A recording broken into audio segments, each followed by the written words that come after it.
ಅವತ್ತು ದಿನಾಂಕ 28 ಮೇ 1883 ಮಹಾರಾಷ್ಟ್ರ ರಾಜ್ಯದ ನಾಸಿಕ್ ಜಿಲ್ಲೆಯ ಬಗ್ಲೂರು ಎಂಬ ಚಿಕ್ಕ ಹಳ್ಳಿಯಲ್ಲಿ ದಾಮೋದರ್ ಪಂತ್ ಹಾಗೂ ರಾಧಾಬಾಯಿ ದಂಪತಿಗಳ ಉದರದಲ್ಲಿ ಭಾರತ ಮಾತೆಯ ವೀರಪುತ್ರನ ಜನನವಾಗುತ್ತೆ.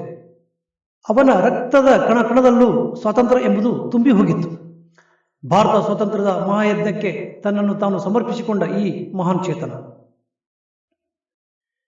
ಬ್ರಿಟಿಷ್ ಸರ್ಕಾರ ಎರಡೆರಡು ಬಾರಿ ಜೀವ ಶಿಕ್ಷೆಗಳನ್ನು ವಿಧಿಸಿ, ಅದು ಕೂಡ ಕಾಲಾಪಾನಿ ಅಂದರೆ ಕರಿ ನೀರಿನ ಶಿಕ್ಷೆಗೆ ಗುರಿ ಮಾಡಿ ಅಂಡಮಾನ್ ಜೈಲಿಗೆ ಅಟ್ಟಿದರೂ ಅಲ್ಲಿ ಅಂತಹ ನರಕದಲ್ಲಿಯೂ ಕೂಡ ತನ್ನ ಕೈಗೆ ಹಾಕಿದ ಬೇಡಿಗಳಿಂದಲೇ ಗೋಡೆಗಳ ಮೇಲೆ 10,000 ಸಾಲುಗಳನ್ನು ಒಳಗೊಂಡ ಒಂದು ಪುಸ್ತಕಕ್ಕಾಗುವಷ್ಟು ಭಾರತ ಸ್ವಾತಂತ್ರ್ಯ ಇತಿಹಾಸವನ್ನು ದಾಖಲಿಸಿದ್ದ ವೀರ.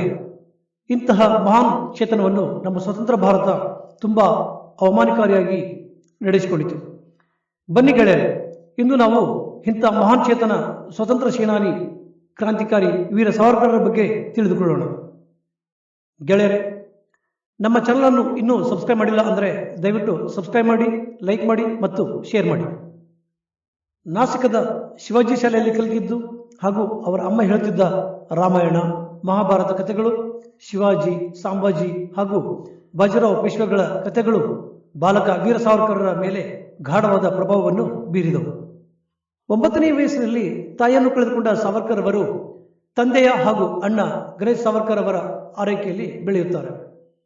1901ರಲ್ಲಿ ಯಮುನಾಬಾಯಿಯೊಂದಿಗೆ ಮದುವೆಯಾಗಿ 1902ರಲ್ಲಿ ಹೆಚ್ಚಿನ ವಿದ್ಯಾಭ್ಯಾಸಕ್ಕಾಗಿ ಪುಣೆಯ ಫರ್ಗುಸನ್ ಕಾಲೇಜ್ಗೆ ಸೇರಿಕೊಳ್ಳುತ್ತಾರೆ.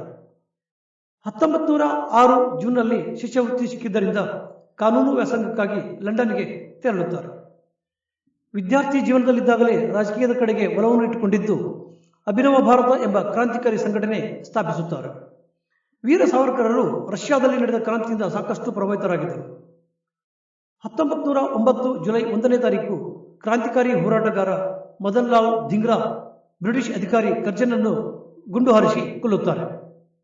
ಆಗ ಲಂಡನ್ ಟೈಮ್ಸ್ಗೆ ಒಂದು ಆರ್ಟಿಕಲ್ ಬರೆದು ಈ ಕೊಲೆಯನ್ನು ಸಮರ್ಥಿಸಿಕೊಂಡ ಸಾವರ್ಕರರು ಇದು ಅಪರಾಧ ಅಲ್ಲ, ಸ್ವತಂತ್ರ ಹೋರಾಟ ಎಂದು ಉಲ್ಲೇಖಿಸುತ್ತಾರೆ.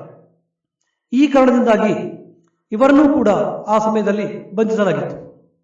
ನಂತರ ನಾಸಿಕ್ನ ಕಲೆಕ್ಟರ್ ಆಗಿದ್ದ ಬ್ರಿಟಿಷ್ ಅಧಿಕಾರಿಯನ್ನು ಸಾವರ್ಕರರ ಅಣ್ಣ ಗಣೇಶ್ ಸಾವರ್ಕರರು ಹತ್ಯೆಗೈಯುತ್ತಾರೆ. ಗಣೇಶ್ ಸಾವರ್ಕರ್ ಅವರು ವಿನಾಯಕ್ ದಾಮೋದರ್ ಸಾವರ್ಕರ್ ಲಂಡನ್ನಿಂದ ಕಳುಹಿಸಿದ ಪಿಸ್ತೂಲ್ನಿಂದ ಹತ್ಯೆಗೈದ್ದರಿಂದ ವೀರ ಸಾವರ್ಕರನ್ನು ಕೊಲೆಗೆ ಕುಮ್ಮಕ್ಕು ಹಾಗೂ ಸಹಕಾರ ನೀಡಿದ ಕಾರಣ ನೀಡಿ ಫ್ರಾನ್ಸ್ನ ಪ್ಯಾರಿಸ್ನಲ್ಲಿ ಬಂಧಿಸಲಾಗುತ್ತದೆ.